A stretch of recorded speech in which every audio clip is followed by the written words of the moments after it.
Hai semuanya, gimana kabar kalian? Semoga selalu dalam keadaan baik. Jadi welcome back di segmen analisa kripto. Teman-teman, di video kali ini kita akan update soal One Inch Network sesuai dengan requestan dari teman-teman di kolom komentar. Ini dari akun N4D34K, ya itulah teman-teman. Oke, kita akan bahas soal One In. One In hari ini diperdagangkan di kisaran 5.961 rupiah.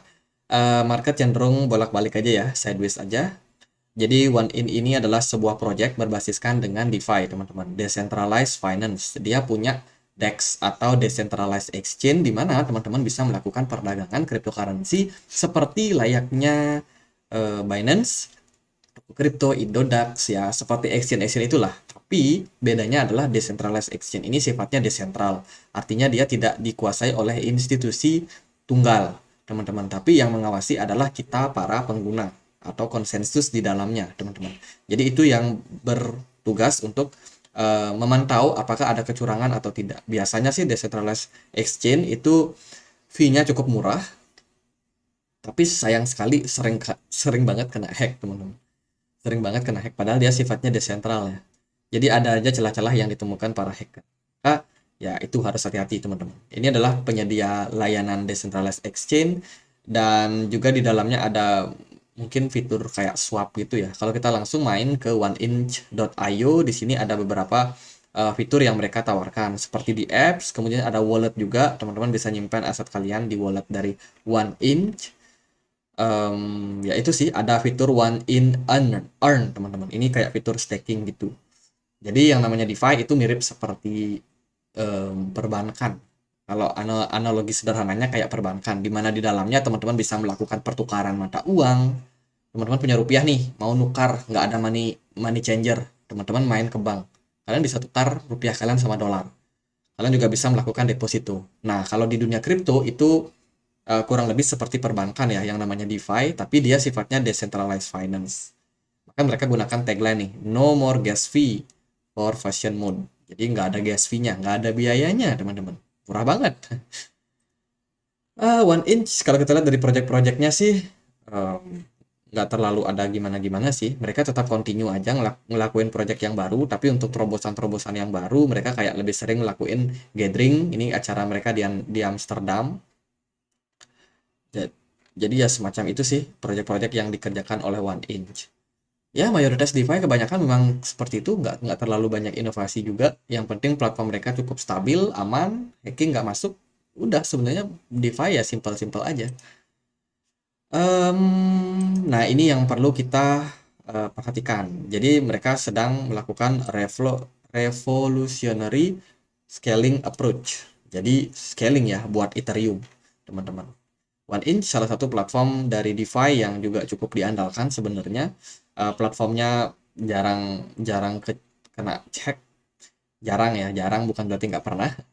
Ya itu teman-teman, dan mereka tetap fokus untuk membangun ekosistem yang lebih besar lagi untuk Ethereum. Karena Ethereum kan punya masalah sama yang namanya skalabilitas. Layer kedua dibangunlah Zero Knowledge sebagai layer kedua untuk mengatasi masalah tersebut. Dan One Inch itu ada di dalam dari project ini.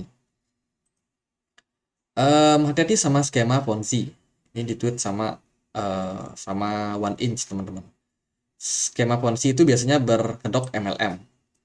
Jadi rekrut orang lagi di bawahnya, sampai di bawahnya mentok nggak bisa rekrut orang lagi, barulah kebongkar. Itu skema Ponzi. Ini sih kalau di market crypto sih banyak ya, dari bentuk koin, kemudian juga ada exchange, itu banyak banget yang berskema Ponzi. Dan ini terjadi di India. Di Indonesia pun juga terjadi, cuma belum banyak ketahuan. Semoga sih nanti departemen yang bertugas untuk mengawasi Ponzi ini bisa tutup semuanya, teman-teman. Yang ilegal-ilegal itu. Nah, ini teman-teman yang penting. SEC itu akan meregulasi yang namanya DeFi. Kemudian juga Department of Justice melihat ini ada potensial hacker dan juga exploiter DeFi. Ini adalah semacam berita yang cukup cukup keras sih menyerang platform DeFi. Jadi teman-teman yang pegang platform-platform DeFi seperti AAV lah, Uniswap, PancakeSwap, OneInch salah satunya juga, itu kemungkinan bakalan kena tekan karena news ini, teman-teman. Jadi lebih hati-hati lagi teman-teman yang mau masuk ke project DeFi. Katakanlah teman-teman mau melakukan akumulasi. Lebih hati-hati. Buat sekarang menurut saya DeFi masih akan cenderung tertekan karena masalah regulasi. Jadi itu beberapa hal yang teman-teman bisa perhatikan. Dari holder gimana nih untuk one inch? Kalau kita perhatikan ya dari segi holder, mereka paling banyak ada di governance staking. Itu sekitar 10%. Sisanya tersebar di banyak wallet. Coba kita perhatikan ya, apakah ada aktivitas yang dilakukan oleh para whales ini. Kita akan coba cek satu persatu. Di sini ada distribusi koin yang dilakukan oleh salah satu kepemilikan whales. Terakhir kali dia terlihat jualan itu di kisaran Desember 2022. Tahun lalu, teman. Jualan one inch. Oh, apa ini? Kenapa dia jualan? Jadi itu, ini ada yang jualan, terus kita cek lagi di wallet yang kedua apakah ada yang jual kepemilikan one inch mereka lagi. Oh, di wallet kedua justru mengalami atau melakukan akumulasi terus. Jadi ya tadi ada yang jualan, ada yang melakukan akumulasi. Coba kita cek yang nomor berikutnya, nomor 4. Ini sangat penting data-data ini untuk kita perhatikan. Kenapa? Karena semakin banyak yang mengakumulasi, maka ini ada indikasi bahwa one inch kemungkinan besar akan kembali menguat. Tapi kalau para whales-nya aja udah buang barang, yang serok biasanya para retail. Itu akan menimbulkan spekulasi di market, wah ini bahaya nih. Retail nggak bisa gerakin market, retail nggak bisa naikin market. So far sih kalau kita lihat dari datanya, aktivitas kebanyakan akumulasi terjadi pada 2022. Dan sekarang tidak ada akumulasi yang dilakukan oleh para whales ini teman-teman. Jadi bisa dibilang one inch sepertinya bakalan dibiarkan dulu nih, tidak diakumulasi terlebih dahulu oleh whales-nya. Mungkin bisa turunkah atau seperti apa? Yuk kita cek dari pergerakan harga. One inch sementara ini dia udah drop ya cukup signifikan, turun sampai kisaran 0,3 dolar dan posisinya sekarang berada dalam bottom ataupun all time low-nya teman-teman. Dia punya satu support terakhir aja di kisaran 0,37. Ini sangat-sangat berbahaya. Itu kemudian kalau kita perhatikan juga dari resisten juga cukup jauh, ada di kisaran 0,6 dan so far pergerakan one inch sejak April 2023 tanggal 20 itu udah nggak ada whales yang menggerakkan. Terakhir kali mereka bikin pergerakan yang membentuk rising wedge di sini, kemudian dia breakdown dan turun bahkan sampai mendekati all time low yang terakhir. Ini tentunya menjadi ya, teman-teman harus hati-hati ya, teman-teman hati-hati buat sekarang. Kalau ada yang mau aku akumulasi, tunda dulu lah, jangan dulu ya. Kita kita lebih baik tunggu ini buat clear dulu, untuk regulasinya clear dulu, itu cenderung lebih aman daripada teman-teman maksain buat akumulasi kalau ada yang nyangkut. Kalau ada yang nyangkut, kalau yang belum beli ya mending tunggu dulu lah. Jadi semoga nanti tren akan berbalik arah, one in bisa kembali balik lagi ke 8 dolar, ke sekian dolar, karena so far projectnya masih tetap jalan. Secara fundamental, dia masih tetap jalan.